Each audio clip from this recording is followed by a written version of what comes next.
Don't come to Christmas. My ex will be there, and I want to catch up, my girlfriend said after I'd already planned a surprise and bought her dream gift. So I returned the gift, packed my things, and left. A day later, she called crying because her ex brought his pregnant fiancée.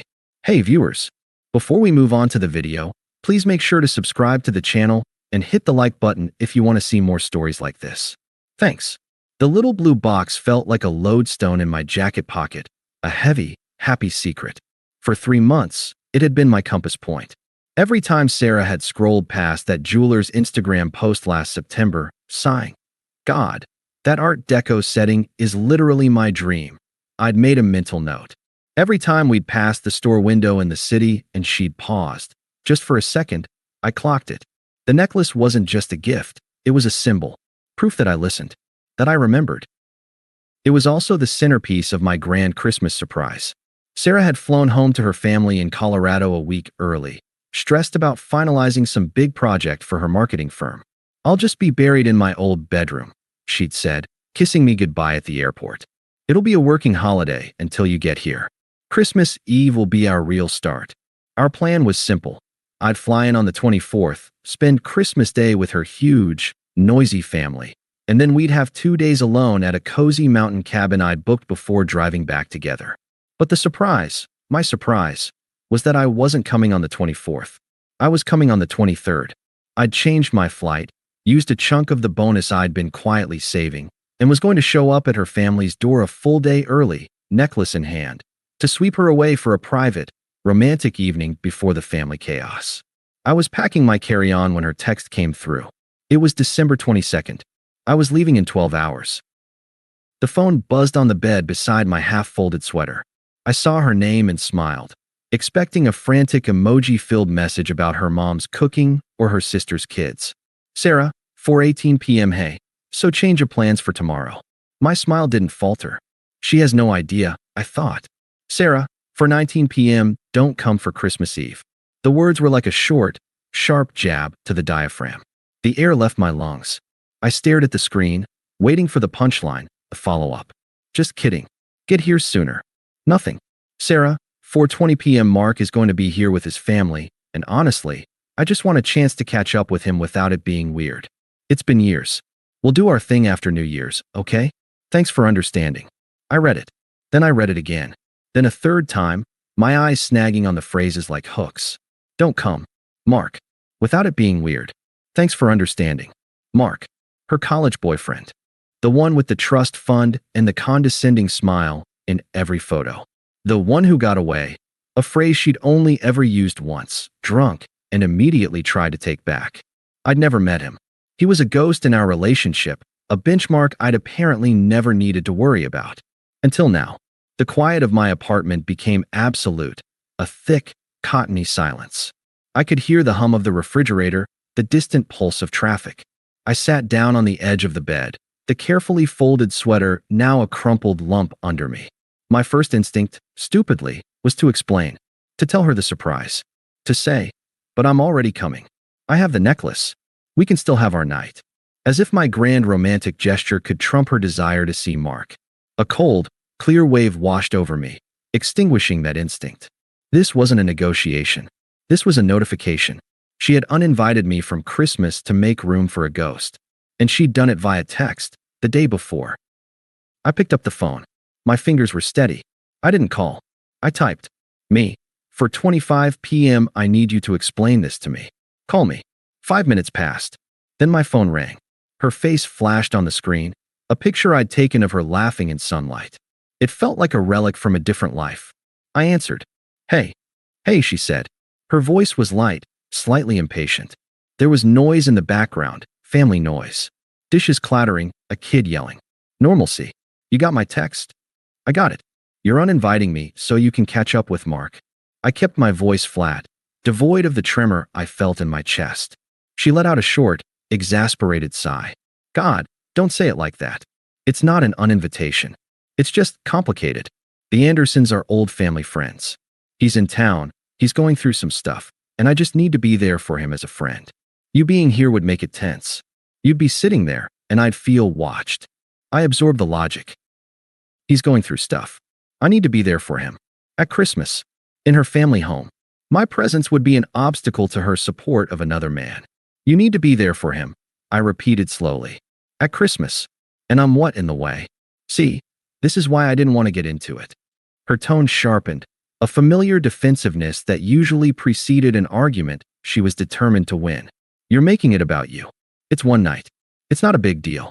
We have our whole lives for Christmases. I think I need this closure with him so I can fully move on with us. Can't you support me in that? It's just mature. Closure. Mature. The words were weapons, carefully chosen to make my hurt seem childish. My silence stretched. James, are you there? Look, it's not a big deal. We'll have a great time after New Year's. I promise. The blue box in my pocket seemed to burn against my thigh. The non-refundable cabin booking. The changed flight. The mental image I'd cherished for weeks, of her stunned, joyful face at the door, shattered and reformed into a new one. Her sitting by a fire with Mark, sharing a nostalgic smile, while I sat alone in our apartment, understanding. So that's it, I said, my voice finally finding its new, calm register. It wasn't her boyfriend's voice anymore. It was the voice of a man observing a very interesting, very sad phenomenon. You've decided. I'm not to come. For Christmas Eve, yes. Don't be dramatic. It's just logistics. Right, I said. Logistics.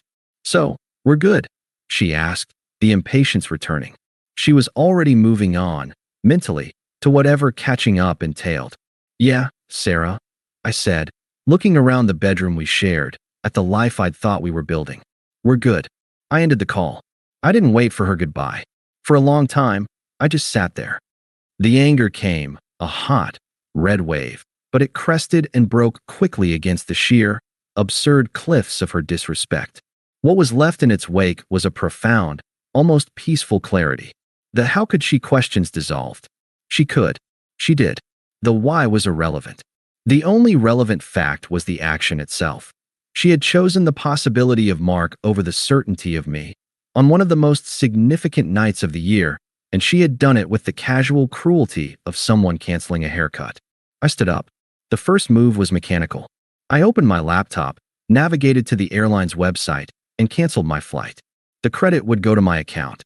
For a future trip, a solo one. Next, I took the little blue box from my pocket. I held it in my palm. The weight of it, the promise of it, now felt pathetic. A symbol of my devotion, ready to be offered to someone who saw my devotion as an inconvenience. I put it back in its velvet pouch, placed it in the larger gift bag with the tissue paper, and grabbed my coat. The jewelry store was in a nearby upscale mall, still decked with tinsel and bustling with last-minute shoppers. The same clerk who'd helped me 3 months ago, a kind older woman named Elaine, recognized me. Back so soon. Did she not like the setting? She asked, her smile warm. The setting was perfect, I said, my voice even. The recipient, however, was not. I need to return it. Her smile faded into a look of gentle, professional pity.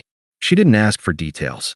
She simply processed the return, my credit card refunded with a soft cha-ching that felt like the closing of a ledger. As she handed me the receipt, she gave me a small, sympathetic nod. The right one will come along, dear. And she'll appreciate it. I thanked her and left, the gift bag now empty in the trash can by the mall exit. Back in the apartment, the work began. I pulled my large suitcase and a set of cardboard boxes from the storage closet. I started in the bathroom, clearing my toiletries from the shower caddy, the shelf above the sink. I took only what was mine. The fancy razor she'd bought me for my birthday. The cologne she said she loved. I left the half-used shampoo we shared. In the bedroom, I emptied my side of the closet, my drawers from the dresser. I was meticulous, a surgeon removing a foreign object. I took the framed photo of us from my nightstand. I left the one on hers. I stripped the sheets from the bed, they were mine, and left the mattress bare. I packed books from the shelves, the ones I'd brought to the relationship. I unplugged my gaming console from the living room TV, coiled the wires with care. With each item boxed, each trace of me removed, the apartment didn't feel emptier. It felt lighter, as if I was shedding a skin that had grown too tight, too thin. It took 4 hours. When I was done, the space that remained was hers, undiluted. It looked like the apartment of a stranger, or the apartment of the woman Sarah had been before I moved in. It was complete without me. I loaded the boxes and suitcase into my car. I did one final walkthrough. Bathroom, bedroom, living room, kitchen. I saw a coffee mug I'd bought her on a trip, the one that said, "World's okayest girlfriend," as a joke. I left it. At the front door, I paused. I took my key from my keyring. The metal was warm from my pocket. I laid it carefully on the small entryway table, right in the center. Then I walked out, closed the door behind me, and drove to a hotel near the airport. I didn't cry. I didn't rage.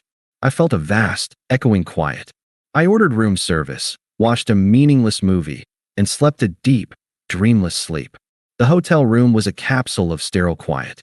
No tinsel, no Christmas music piped in, just the low hum of the climate control and the distant, muffled sound of a news channel from the next room.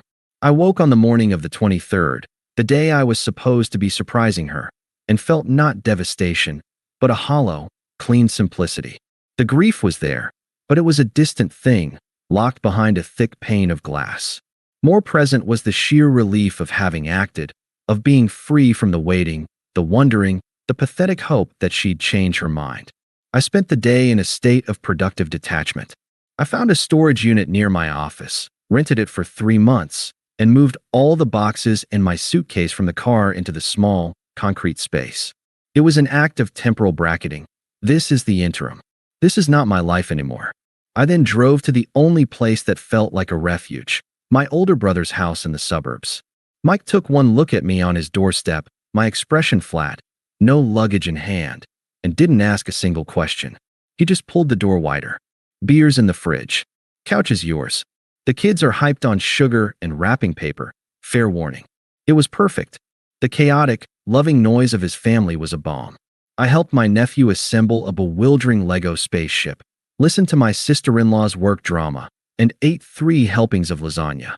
When Mike finally cornered me in the kitchen while loading the dishwasher, he leaned against the counter. "So, want to tell me why you're here and not in Colorado?" I told him, in the same calm, factual tone I'd used to pack my things. She uninvited me from Christmas Eve so she could catch up with her ex-boyfriend without me making it weird. So I moved my stuff out. Mike stared at me, a dish towel frozen in his hand. Then he let out a low whistle. "Wow, that's clinically shitty." He studied my face. "You okay?" "You seem weirdly okay." "I am weirdly okay," I said, and realized it was true. "I think I've been unhappy for a while. I just didn't have a good enough reason to admit it. Now I do." He nodded, clapping me on the shoulder. "Good. Then we're glad you're here." Screw her. That night, on his couch, I slept better than I had in months. Christmas Eve, my phone stayed dark and silent. I'd muted notifications from her, but I'd left the line open. Some detached, observational part of me was curious. Would she text a perfunctory "Merry Christmas"? Would she call, full of fake cheer, pretending our conversation never happened? I felt like a scientist waiting for a predictable reaction. The reaction came not with a text, but with a voicemail. It arrived at 11:37 p.m.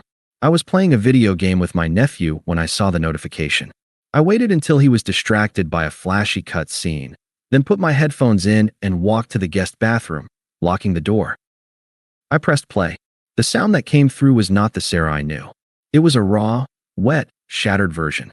Sobs hiccuped through the message, broken by jagged breaths. "James, oh my God, James, you will not believe what he did." A shuddering inhale. He brought her. His fiancée. Some blonde from Connecticut.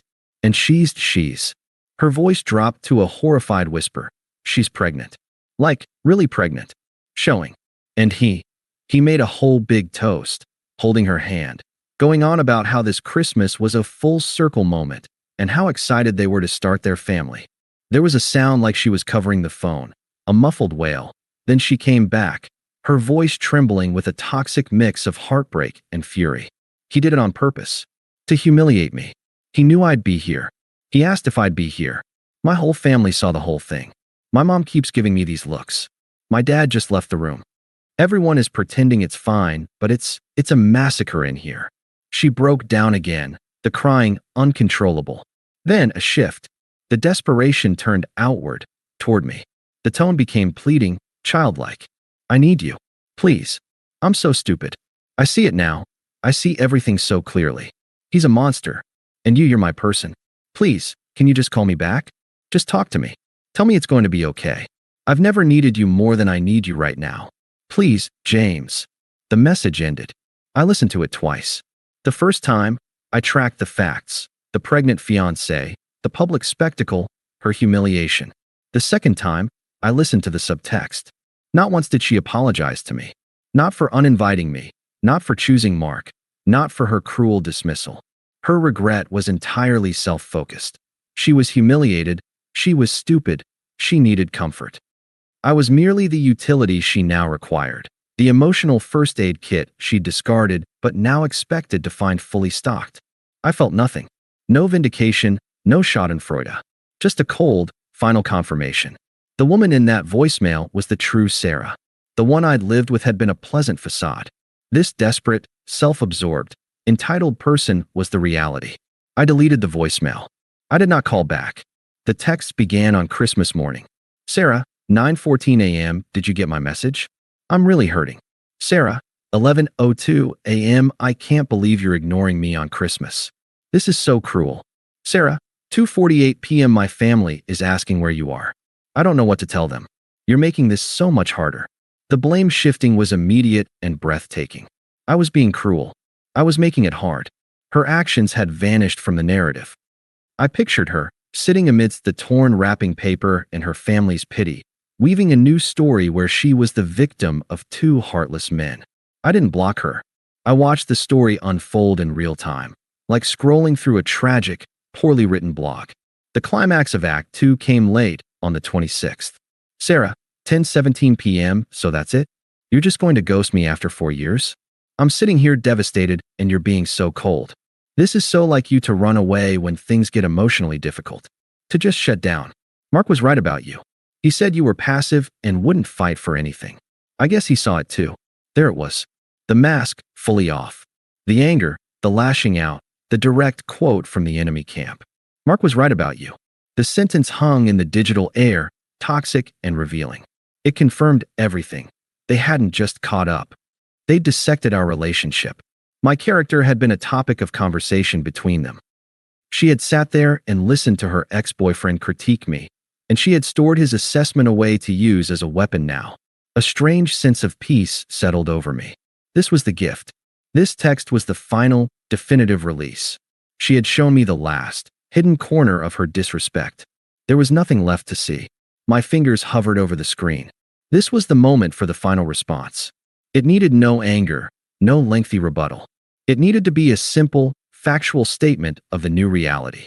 A mirror held up to her own words. I typed 3 sentences. I read them over. They were perfect in their calm, utter finality.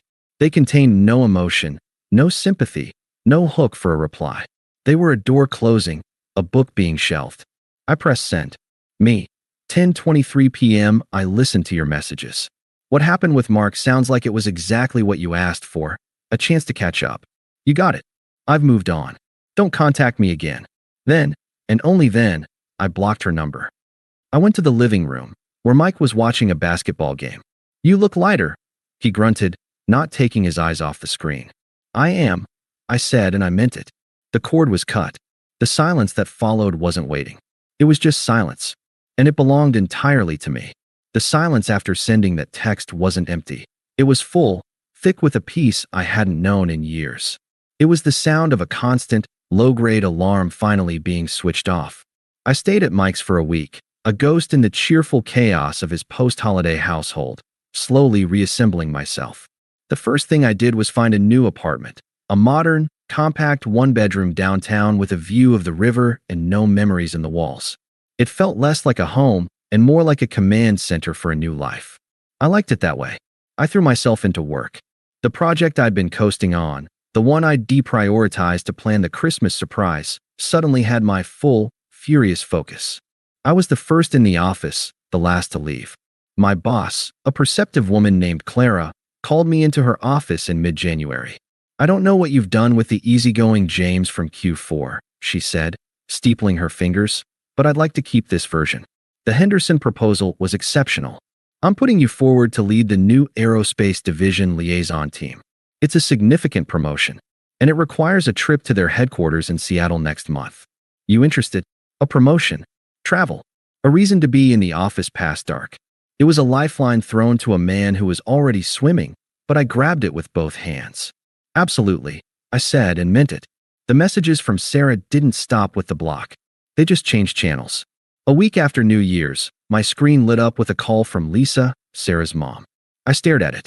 Lisa had always been sweet to me, if a bit overbearing. I felt a pang of obligation, then remembered the voicemail. My mom keeps giving me these looks, and let it go to voicemail. James, honey, it's Lisa. Her voice was saccharine with concern. We're all just so worried about you two. Sarah's a mess, sweetheart. Just a wreck. I know she made a silly mistake, but what's love without forgiveness? She needs you. This is when you stick by your woman. Give her a call, okay? Let's fix this. A silly mistake. The phrase was like a key, unlocking a door to a whole hallway of toxic perspectives. This was the ecosystem that had created Sarah. I deleted it. Then came the flying monkey I dreaded most. Mia, Sarah's best friend. Mia's text was a masterpiece of aggressive loyalty. Mia, January 12th, James. WTF? You just abandoned her? After what that prick mark did to her. She's devastated. She messed up, but you're being a heartless asshole. She spent 4 years building a life with you, and you throw it away over one night? Real men fight for their relationships. Call her. I didn't engage. I just saved the number under Mia, toxic, and blocked it. Real men fight for their relationships. The phrase echoed. I had fought. I'd fought by planning a surprise, by buying a diamond necklace, by showing up for 4 years. What she meant was, real men sit quietly and accept disrespect. I was done with that translation. The most telling attempt came in early February. An email. She must have dug up an old work email address. The subject line was, please. James, I don't know if you'll read this. I'm hoping you will. I'm in therapy now. My therapist says I have a pattern of self-sabotage when I'm close to real happiness. She says what I did was a manifestation of deep-seated insecurity, not a reflection of my feelings for you. I see that now. I threw away the best thing I ever had because I was scared of how much I loved you. Isn't that tragic? Mark is a hollow man.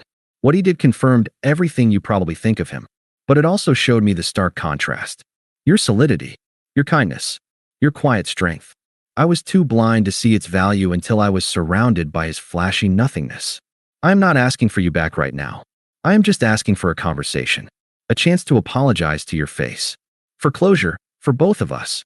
You owe yourself that, don't you? To not let something that was so beautiful end with a text? Please, James. Sarah, it was a better performance. It used the right words. Therapy, self-sabotage, solidity, closure. It even attempted a logical trap. You owe yourself that. But the core refrain was the same. I. My feelings, my therapy, my closure. My role was to provide an audience for her redemption arc. I didn't reply. I created a filter that sent any email from her domain straight to the trash. The act felt surgical, clean. My own closure didn't come from a conversation with her. It came from the new rhythms of my life. It came from the quiet satisfaction of a clean apartment. From the challenging buzz of my new role at work. From Saturday mornings at a climbing gym instead of brunches with her friends.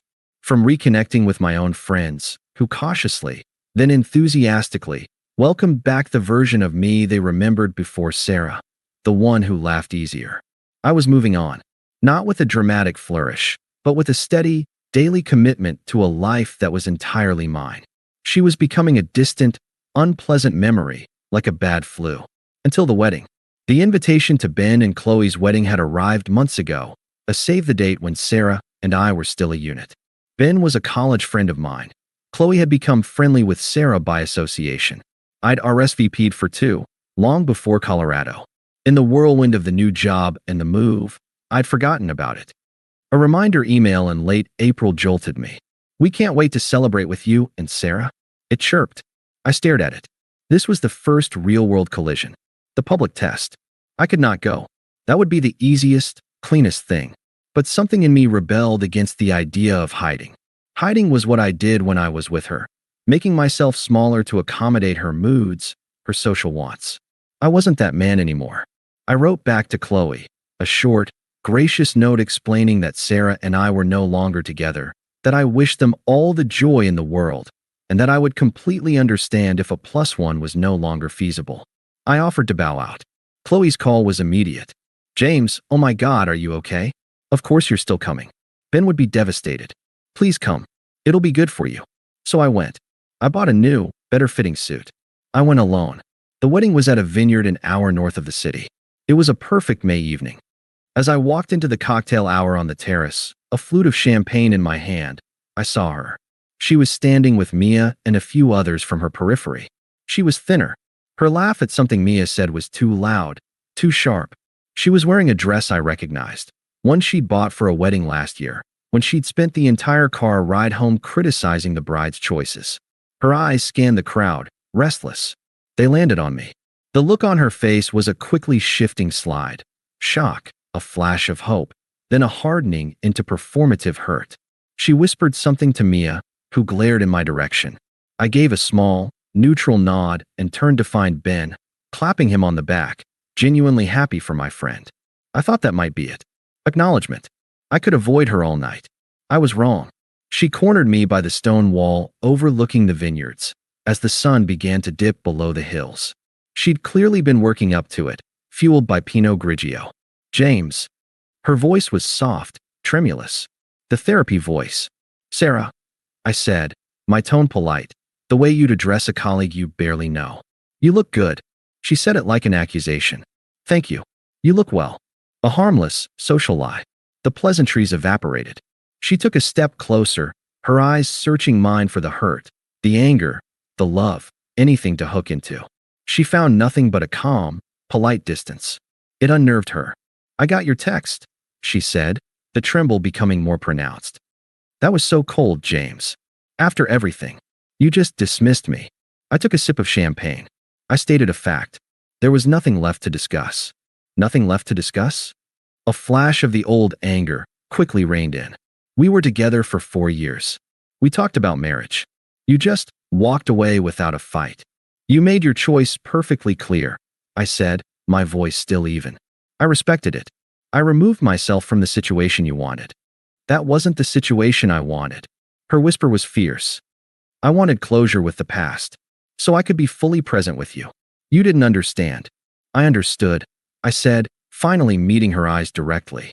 You wanted to explore an option with Mark, free of the complication of my presence. I understood, and I obliged. There's no confusion here, Sarah.